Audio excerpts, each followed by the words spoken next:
Hi friends, welcome back to ಜನಜೇಸ್ kitchen. ನಿಮ್ಗೇನಾದರೂ ನಮ್ಮ ಚಾನಲ್ ಇಷ್ಟ ಆದರೆ ಲೈಕ್ ಆ್ಯಂಡ್ ಸಬ್ಸ್ಕ್ರೈಬ್ ಮಾಡಿ. ಫೇಸ್ಬುಕ್ಕಲ್ಲಿ ನೋಡ್ತಾ ಇದ್ದರೆ ಫಾಲೋ ಮಾಡಿ. ಬನ್ನಿ ಫ್ರೆಂಡ್ಸ್, ಯಾವಾಗೂ ಮಾಮೂಲಿ ಪಡ್ಡು ಮಾಡ್ತಾ ಇರ್ತೀರ, ಸಾದಾ ಪಡ್ಡು ಅಥವಾ ಇಡ್ಲಿ ದೋಸೆ ಬ್ಯಾಟರ್ ಉಳಿದೋಗಿದೆಯಾ? ಬನ್ನಿ, ನಾವಿವತ್ತು ಒಂದು ಮಸಾಲ ಸ್ಟಫ್ ಪಡ್ಡು ಮಾಡೋಣ. ಮೊದಲಿಗೆ ಒಂದು ಪಡ್ಡು ಪ್ಯಾನ್ ಇಟ್ಕೊಳ್ಳಿ, ಅದಕ್ಕೆ ಆಯಿಲ್ ಎಲ್ಲದಕ್ಕೂ ಹಾಕ್ಕೊಳ್ಳಿ.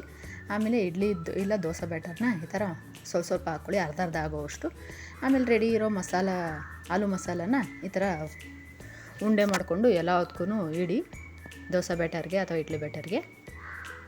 ಈಗ ಮತ್ತೆ ಮೇಲೆ ಇಡ್ಲಿ ಬ್ಯಾಟರಿಂದ ಎಲ್ಲ ಕವರ್ ಮಾಡ್ಕೊಳ್ಳಿ.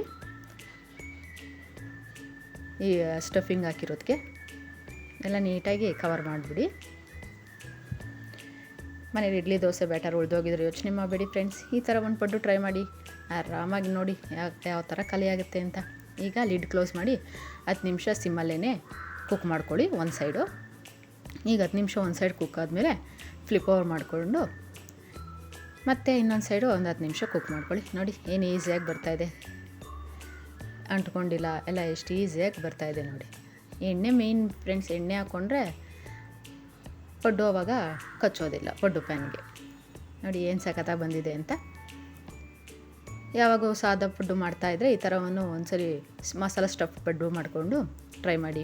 ಈಗ ಮತ್ತೆ ಇನ್ನೊಂದು ಸೈಡು 10 ನಿಮಿಷ ಇಲ್ಲ ಒಂದು 5 ನಿಮಿಷನೋ 10 ನಿಮಿಷನೋ ಕುಕ್ ಮಾಡಿಕೊಂಡ್ರೆ ಸ್ಟಫ್ಡ್ ಮಸಾಲ ಪಡ್ಡು ರೆಡಿ ಫ್ರೆಂಡ್ಸ್. ನೋಡಿ ಈ ಥರ ನಾವು ಕಡ್ಡಿ ಇಕ್ಕಿದಾಗ ಅದು ಕಚ್ಕೋಬಾರ್ದು, ಆವಾಗ ಪಡ್ಡು ನೀಟಾಗಿ ಕುಕ್ ಆಗಿದೆ ಅಂತ. ಚಟ್ನಿ ಜೊತೆ ಟೇಸ್ಟ್ ಮಾಡ್ತಾಯಿದ್ರೆ ವಾ ಫ್ರೆಂಡ್ಸ್, ಏನು ಸೂಪರಾಗಿರುತ್ತೆ ಗೊತ್ತಾ. ಟೇಸ್ಟ್ ಮಾಡೋಣವಾ?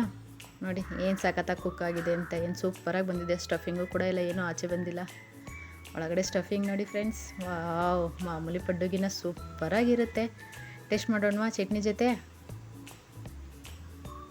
ವಾವ್ ಫ್ರೆಂಡ್ಸ್, ರಿಯಲಿ ಸೂಪರಾಗಿದೆ. ನೀವು ಕೂಡ ಯಾವ್ಯಾವ ಪಡ್ಡು ಮಾಡ್ತೀರಾ ಅಂತ ಕಮೆಂಟ್ ಮಾಡಿ, ಹಾಗೆ ಇದನ್ನು ಟ್ರೈ ಮಾಡಿ. Thank you.